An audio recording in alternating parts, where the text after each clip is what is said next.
അതായത് നമ്മളിപ്പോൾ ഇങ്ങനെ വിചാരിക്കുക ഞാനിങ്ങനെ നടന്നു പോകുന്ന സമയത്ത് ലൈറ്റ് അങ്ങനെ കത്തോന്ന് പറയാല്ല, ലൈറ്റ് കത്തും. ഹൈ എനർജിയാണ്.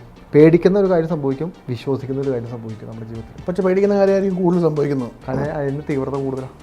പേടിക്ക് തീവ്രത കൂടുതൽ, അതായത് നെഗറ്റീവ് എനർജിക്ക് തീവ്രത കൂടുതലാണ്. എപ്പോഴും നെഗറ്റീവ് എനർജിക്കാണല്ലോ തീവ്രത കൂടുതൽ. ഈ പറയുന്ന ജ്യോതിഷം ചെയ്യുന്ന അല്ലെങ്കിൽ മറ്റേ സ്പിരിച്വൽ ആളുകളുടെ അടുത്ത് പോയിട്ട് മാനിപ്പുലേറ്ററായിട്ട് ഒരു പക്ഷേ ലൈഫ് മൊത്തത്തിൽ തീർക്കും. എന്നിട്ട് അവർ പറയും നിങ്ങളുടെ ലൈഫിൽ ഇങ്ങനെ ഒരു മുടി വളർത്തിയ ഒരാളാണ് അല്ലെങ്കിൽ ഇത്രയും ഉയരമുള്ള ഒരാളാണ് നിങ്ങളുടെ ജീവിതത്തിൽ ഏറ്റവും കൂടുതൽ പ്രശ്നങ്ങൾ ഉണ്ടാക്കുന്നതെന്ന് പറയും. ഇവർ നേരെ പോയിട്ട് ആളെ തട്ടിക്കളയും. എത്ര അനുഭവമുണ്ട് നമുക്കിവിടെ കേരളത്തിൽ. പോസിറ്റീവായിട്ട് നിൽക്കുന്ന ഒരാൾ നമ്മൾ കൺസ്യൂം ചെയ്യുന്ന മീഡിയ കാരണം നെഗറ്റീവ് ആവാൻ സാധ്യതയുണ്ടോ? ഉറപ്പല്ലേ. എനിക്ക് പിന്നെ മനസ്സിലായ ഒരു കാര്യം എന്ന് പറഞ്ഞാൽ ഇപ്പം ചില ആൾക്കാർ ഈ മിസ്ഇൻഫർമേഷൻ ഭയങ്കരമായിട്ട് അത് യൂട്ടിലൈസ് ചെയ്യുന്നുണ്ട്. ഇപ്പോൾ ഇതുപോലുള്ള കാര്യങ്ങൾ കൂടുതൽ ഇതിനുള്ള അപ്രോച്ച് കിട്ടാനും കാരണം എന്ന് പറഞ്ഞു കഴിഞ്ഞാൽ, അതായത് ഇപ്പം നമ്മളിപ്പോൾ ഒതൻറ്റിസിറ്റി ചെക്ക് ചെയ്യാതെ പോയി കയറി കൊടുക്കാനുള്ള കാരണം എന്ന് പറഞ്ഞാൽ ചെറിയ കാര്യങ്ങൾ ഭയങ്കര വലുതാക്കി നമ്മളെ തന്നെ ഒരു ബബിളാക്കി മാറ്റുന്നൊരു സിറ്റുവേഷനുണ്ട്. OCD ഇപ്പോൾ ഒബ്സസീവ് കമ്പൾസീവ് ഡിസോർഡർ എന്ന് പറഞ്ഞാൽ it is A disorder, it is A state of being. അതായത് നമുക്ക് സമാധാനം കിട്ടത്തില്ല. അത് ഈ സാധനം നമ്മുടെ ആ ഒരു ഇത് ക്ലീൻ ചെയ്ത് വെക്കുന്നത് മാത്രമല്ല, ഇതിനകത്തിൽ എക്സ്ട്രീം കേസസ് ഉണ്ട്. എത്ര ഹോളിവുഡ് ആക്ടേഴ്സിന് OCD ഉണ്ട്, നമ്മുടെ മലയാളം ആക്ടേഴ്സിന് ഒരുപാട് കേസുകൾ വരുന്ന മലയാളം ആക്ടേഴ്സിനുണ്ട്. അപ്പോൾ OCD ചുമ്മാ എടുത്ത് വെച്ച് പറയുന്ന പിള്ളേരെ എനിക്കറിയാം. വെറുതെ ഇപ്പം എൻ്റെ പിന്നെ ഫ്രണ്ട്സിൻ്റെ കന്യന്മാരൊക്കെ ഇരുന്നിട്ട് ആ ചേട്ടാ എനിക്ക് ചെറിയ OCD ഉണ്ടാവുകൊണ്ട് അങ്ങനെ മാറ്റി വയ്ക്കരുത്. ഞാൻ ചോദിച്ചാൽ മോനെ നിനക്ക് OCD എന്തോന്ന് അറിയോ? ഇല്ല, എനിക്ക് OCD സംഭവം എനിക്ക് ഇച്ചിരി അങ്ങനെ സാധനങ്ങളൊന്നും മാറ്റി വയ്ക്കുന്നത് എനിക്ക് ഇഷ്ടമല്ല. അതല്ല മോനെ OCD, നിൽക്കാൻ പറ്റത്തില്ല. ഈ ഒരു വാക്കുകൾ എടുത്തു വെച്ച് നമ്മളോട് തന്നെ പറഞ്ഞ് നമ്മുടെ മനസ്സിനെ അങ്ങ് പഠിപ്പിക്കും. നമുക്ക് OCD ഉണ്ട്, നമുക്ക് ബൈപ്പോളർ ഉണ്ട്. എനിക്ക് കഴിഞ്ഞ ദിവസം ഒരു പെൺകുട്ടിക്ക് 20 വയസ്സോളേ ഉള്ളൂ. ഈ പെൺകുട്ടിക്ക് എന്താ പ്രശ്നം എന്ന് പറഞ്ഞു കഴിഞ്ഞാൽ കൈ കഴുകും. OCD ഒരു ഭീകരതയാണ് ഞാൻ പറയുന്നത്. ഭക്ഷണം കഴിച്ചതിന് ശേഷം കൈ കഴുകും, പിന്നെയും ഹാൻഡ് വാഷ് ഇട്ട് കൈ കഴുകും, പിന്നെയും സോപ്പിട്ട് കൈ കഴുകും. ഏകദേശം 30 മിനിറ്റോളം മുകളിൽ കൈ കഴുകൊണ്ടിരിക്കും. ശേഷം കൈ കഴുകി പുറകോട്ട് നടക്കും. വെള്ളമില്ല, പുറകോട്ട് നടക്കും, മുന്നോട്ട് നടക്കും, പുറകോട്ട് നടക്കും, മുന്നോട്ട് നടക്കും. ഈ പ്രക്രിയ സ്റ്റോപ്പ് ചെയ്യാൻ പറ്റുന്നില്ല. ഇത് കണ്ടിന്യൂ ആയിക്കൊണ്ടിരിക്കും. മനസ്സിലായോ? ഇതൊക്കെ സിവിയർ സിറ്റുവേഷൻ. കമ്പൾസീവായിട്ട് ഇങ്ങനെ വന്നുകൊണ്ടിരിക്കും, ചെയ്തുകൊണ്ടേയിരിക്കും. ഇത് തന്നെയാണ്. ചിലർ കുളിക്കും, പിന്നെയും കുളിക്കും. അതായത് ചില ആളുകൾ 10-12 പ്രാവശ്യം കുളിക്കുന്ന ആളുകളുണ്ട് ഒരു ദിവസം. അവർ ഓക്കെ ആവുന്നില്ല. മനസ്സിലായോ? മറ്റേത് ഹൈജീനിക് ആയിട്ടുള്ള കാര്യമാണ്. 1, 2, 3 വട്ടം കുടിക്കുന്നതൊക്കെ വളരെ നോർമലാണ്. ഹൈജീൻ ഇല്ലാത്ത സാധനം എടുത്ത് മാറ്റി വയ്ക്കുന്നതൊന്നും OCDയുടെ ഭാഗമൊന്നുമല്ല. മനസ്സിലായോ? ഇത് തെറ്റിദ്ധരിപ്പിക്കപ്പെട്ട പല ഇൻസ്റ്റാഗ്രാം റീൽസും എല്ലാം ഇത്തരത്തിലുള്ള മാനിപ്പുലേഷൻ വീഡിയോ കണ്ടന്റ് ബേസിൽ അവർക്ക് റീച്ച് കിട്ടാൻ വേണ്ടി ചെയ്യുന്ന സാധനം. ഇതൊന്നും ഈ പറയുന്ന സൈക്കോളജി അല്ലെങ്കിൽ സയന്റിഫിക് ആയിട്ടുള്ള ഒരു പ്രൂവ്ഡ് ആയിട്ടുള്ള കാര്യങ്ങളൊന്നും. മറ്റേ ഈ മോട്ടിവേഷൻ കോട്ട് പോലെ ഇപ്പം നിങ്ങൾക്ക് ഈ പ്രശ്നം ഇന്ന കാര്യങ്ങളുള്ള വ്യക്തിയാണോ നിങ്ങൾക്ക് ഇങ്ങനെ ഒരു പ്രശ്നം ഉണ്ടാകാം എന്ന് പറഞ്ഞിട്ട് ഈ ചോദിക്കുന്ന സാധനം നേരത്തെ പറഞ്ഞ സബ്ലിമിനൽ മെസ്സേജിങ് ഉണ്ടല്ലോ, മാസ് മീഡിയ സ്ക്രീനിൽ വരുന്ന എന്തും നമ്മുടെ തലച്ചോറിലേക്ക് അടിച്ചേൽപ്പിക്കപ്പെടും എന്നുള്ളത് പഠിച്ച്, അതായത് സ്റ്റഡി ചെയ്ത് വെച്ച് അത് പ്രൂവൺ തിയറിയാണ്.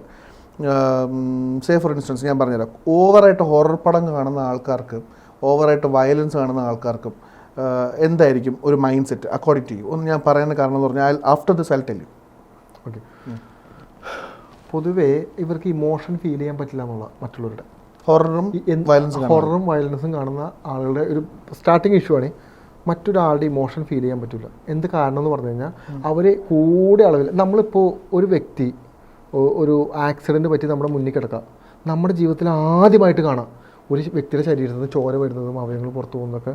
അങ്ങനെ കിടക്കുന്ന നമ്മൾ കാണുമ്പോൾ നമ്മൾ ഷോക്കായി പോകും. നമുക്ക് പിന്നെ ആ കാഴ്ച നമുക്ക് പുറത്തു വരാൻ ഭയങ്കര ബുദ്ധിമുട്ടുണ്ട്. കാരണം നമ്മുടെ ലൈഫിൽ നമ്മൾ ആദ്യമായിട്ട് കാണുന്ന ഒരു കാഴ്ചയാണ്. എന്നാൽ മറ്റൊരു വ്യക്തിക്ക് ഇത് കണ്ടിട്ട് ഒരു ഫീലും ഇല്ല. എന്തായിരിക്കും കാരണം? സിനിമകളിലും ഇത്തരത്തിലുള്ള ഹൊറർ പടങ്ങളിലും എപ്പോഴും കാണിക്കുന്നത് ബ്ലഡ് കണക്റ്റഡും നമ്മുടെ അവയവങ്ങൾ കണക്റ്റഡും നമ്മളെ പിച്ച് ചെയ്യുന്നതും കൊല്ലുന്നത് എങ്ങനെ ക്രുവാലിറ്റി എങ്ങനെയെല്ലാം കാണിക്കാൻ പറ്റുന്നു. ഇത് ബ്രെയിൻ കണ്ടുകൊണ്ടിരിക്കുക. ബ്രെയിൻ കണ്ടുകൊണ്ടിരിക്കുമ്പോൾ ബ്രെയിൻ എന്താ ചിന്തിക്കുന്നത്? ഇത് വളരെ നോർമൽ കാര്യമല്ലേ. ഒരാളോട് മരിച്ചിരുന്നാൽ ഒരാൾക്കൊന്നും പറ്റിയാൽ തോന്നുന്നത് ഒന്നുമില്ല.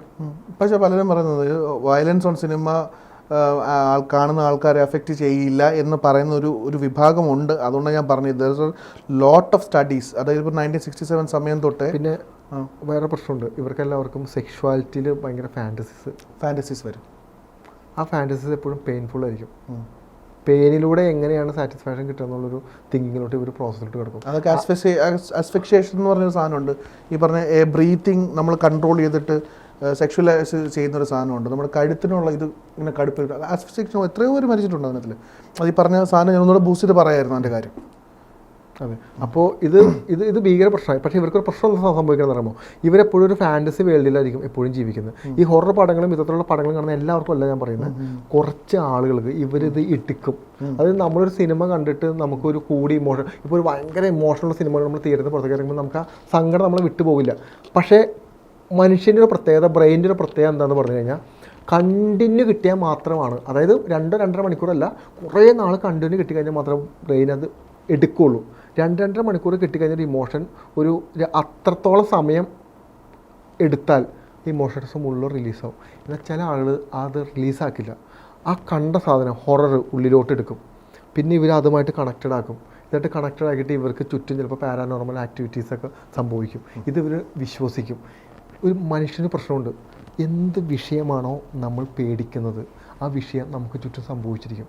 ഹൈ എനർജിയാണ് നമ്മുടെ ബോഡിയിൽ നിന്ന് ഡെവലപ്പ് ആവുന്നത്. അതായത് നമ്മളിപ്പോൾ ഇങ്ങനെ വിചാരിക്കുക, ഞാനിങ്ങനെ നടന്നു പോകുന്ന സമയത്ത് ലൈറ്റ് അങ്ങനെ കത്തോന്ന് പറയാല്ല, ആ ലൈറ്റ് കത്തും. ഹൈ എനർജിയാണ്. അതുപോലെ തന്നെയാണ് നമ്മളുടെ കാര്യത്തിന് അമിതമായി നമ്മൾ വിശ്വസിച്ച് ചെയ്ത ആ കാര്യം സംഭവിക്കും. അതായത് രണ്ടും ഹൈ ഇൻറ്റൻസിറ്റിയിലാണ് പ്രവർത്തിക്കുന്നത്. മനസ്സിലായോ? പേടിക്കുന്ന ഒരു കാര്യം സംഭവിക്കും, വിശ്വസിക്കുന്ന ഒരു കാര്യം സംഭവിക്കും നമ്മുടെ ജീവിതത്തിൽ. പക്ഷേ പേടിക്കുന്ന കാര്യമായിരിക്കും കൂടുതൽ സംഭവിക്കുന്നത്. കാരണം അതിന് തീവ്രത കൂടുതലാണ്. പേടിക്ക് തീവ്രത കൂടുതൽ, അതായത് നെഗറ്റീവ് എനർജിക്ക് തീവ്രത കൂടുതലാണ്. എപ്പോഴും നെഗറ്റീവ് എനർജിക്കാണല്ലോ തീവ്രത കൂടുതൽ. പോസിറ്റിവിറ്റി എന്ന് ആലോചിക്കുക, നമ്മൾ ഒരു പ്രേതമുണ്ടെന്ന് പറഞ്ഞ് പേടിക്കുന്നതിൻ്റെ അത്ര ഉണ്ടോ ദൈവത്തിനെ വിശ്വസിക്കുന്നത്? ദൈവം നമുക്ക് പ്ലസന്റ് അല്ലേ? വളരെ അല്ല, ഇൻറ്റൻസിറ്റി ഞാൻ ചോദിക്കുന്നത്. ഓക്കെ, ഇത്രേ ഉള്ളൂ. മറ്റേത് അങ്ങനെയില്ല. തീവ്രമായിട്ട് നമുക്ക് അടിമുടി തൊട്ട് വിറച്ച് നമ്മുടെ രോമൊക്കെ എഴുന്നേറ്റ് നിന്ന് തൊണ്ടയിൽ നിന്ന് ഒരു ഉമിനീര് പോലും താഴ്ത്തോട്ട് പോകാൻ പറ്റുന്ന ഒരു അവസ്ഥയിലൂടെ നമ്മളെത്തും. അത് തീവ്രതയാണ്. തീവ്രമായ ഇമോഷൻസാണ് നമ്മുടെ ബോഡിയിൽ നിന്ന് റിലീസാവുന്നത്. അപ്പോൾ അങ്ങനെ സംഭവിക്കുമ്പോൾ ഇവർ ഒരുപാട് ഹാലൂസിനേറ്റഡ് ആവാൻ തുടങ്ങും. ഈ രൂപങ്ങളും ഈ കാര്യങ്ങളെല്ലാം എനിക്ക് ചുറ്റുമുണ്ട് കാര്യങ്ങൾ. പിന്നീട് ഒരു മുഴുവനും ബിഹേവിയർ ചേഞ്ച് വരും. ഇങ്ങനെയുള്ള ആളുകൾ എന്ത് സംഭവിക്കുന്നു പറഞ്ഞാൽ ഈ പറയുന്ന ഇത്തരത്തിലുള്ള ആളുകളുടെ അടുത്ത് പോയിട്ട്, ഈ പറയുന്ന ജ്യോതിഷം ചെയ്യുന്ന അല്ലെങ്കിൽ മറ്റേ സ്പിരിച്വൽ ആളുകളുടെ അടുത്ത് പോയിട്ട് മാനിപ്പുലേറ്ററായിട്ട് ഒരു പക്ഷേ ലൈഫ് കൊടുത്തിട്ട് തീർക്കും. എന്നിട്ട് അവർ പറയും, നിങ്ങളുടെ ലൈഫിൽ ഇങ്ങനെ ഒരു മുടി വളർത്തിയ ഒരാളാണ്, അല്ലെങ്കിൽ ഇത്രയും ഉയരമുള്ള ഒരാളാണ് നിങ്ങളുടെ ജീവിതത്തിൽ ഏറ്റവും കൂടുതൽ പ്രശ്നങ്ങൾ ഉണ്ടാക്കുന്നതെന്ന് പറയും. ഇവർ നേരെ പോയിട്ട് ആളെ തട്ടിക്കളയും. എത്ര അനുഭവമുണ്ട് നമുക്കിവിടെ കേരളത്തിൽ. തെറ്റിദ്ധരിപ്പിച്ച് വിടാം.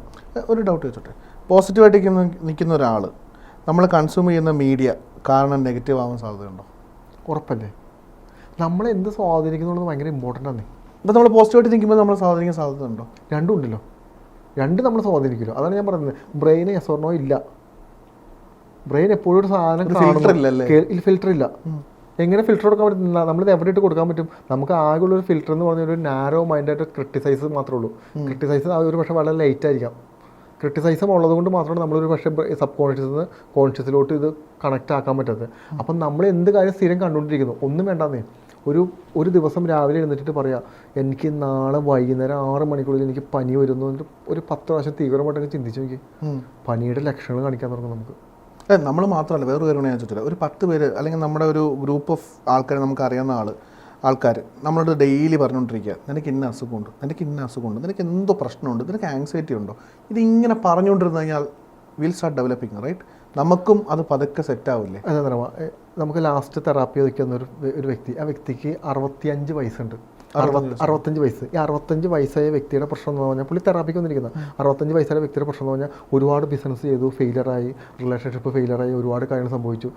അപ്പോൾ പുള്ളിക്ക് കാരണം അറിയാൻ പാടില്ല, പുള്ളിക്ക് കോൺഫിഡൻസ് ഇല്ല, പുള്ളിക്ക് എല്ലാ ഇഷ്യൂസ്, സെക്ഷുവാലിറ്റിയുടെ മുഴുവൻ ഇഷ്യൂസ് ഉണ്ട്. 65 വയസ്സുണ്ടെന്ന് ആലോചിക്കണം. ഇപ്പോഴും ഇഷ്യൂ കണ്ടിന്യൂ ചെയ്യാം. നമ്മൾ തെറാപ്പി ചെയ്ത് നമ്മൾ മുന്നോട്ട് പോകുമ്പോൾ നമുക്കൊരു കാര്യം മനസ്സിലാവുന്നത്, എടുത്ത് ചെറിയ സ്കൂൾ കാലഘട്ടത്തിലോട്ട് പോയപ്പോൾ ഒരു കാര്യം മനസ്സിലാവുന്നത്, ഈ വ്യക്തിനെ അധ്യാപകരും പാരൻസും കൂട്ടുകാരും മണ്ടനെ വിളിച്ചുകൊണ്ടിരുന്നത്. എടാ മണ്ട, നീ മണ്ടനാണ്. എത്രയോ ചെറുപ്പം പോലെ നമ്മൾ കേൾക്കുന്നൊരു വേടാ. പലപ്പോഴും വയസ്സായി മണ്ടൻ എന്ന് വിളിച്ച് എല്ലാ കാര്യങ്ങളും, കൂട്ടുകാർക്കൊരു കളിപ്പേര് കിട്ടിയാലാണ് വിളിക്കാൻ ബുദ്ധിമുട്ട്. അത് ടീച്ചർമാർ വിളിക്കുന്നു, പാരൻസ് വിളിക്കുന്നു. ചിലപ്പോൾ മണ്ടൻ എന്നുള്ള വിളി ആ കുഞ്ഞ് കേൾക്കാനുള്ള കാരണം ഒരു പക്ഷേ ഈ പറഞ്ഞ പഠന വൈകല്യമാവാം. ചില കുട്ടികൾക്ക് കാണാപ്പാടം പഠിച്ചൊന്നും പറയാൻ പറ്റില്ല. ചില കുട്ടികൾക്ക് എഴുതി പഠിച്ചാലേ പറയാൻ പറ്റുള്ളൂ. ചില കുട്ടികൾക്ക് എഴുതി പഠിച്ചാൽ പറയാൻ പറ്റില്ല. ഇത് ഓരോ കുട്ടികളുടെ നേച്ചറും അവരുടെ കഴിവനുസരിച്ച് വ്യത്യസ്തമായിട്ടിരിക്കും. അപ്പോൾ ഏതെങ്കിലും ഒരു പർട്ടിക്കുലർ, ചില കുട്ടികൾക്ക് ക്ലാസ്സിലിരുന്ന് കേട്ടാൽ മാത്രം പഠിക്കാൻ പറ്റും. മനസ്സിലായോ? ചില കുട്ടികൾക്ക് എല്ലാം അറിയാം, എഴുതാൻ പറ്റില്ല.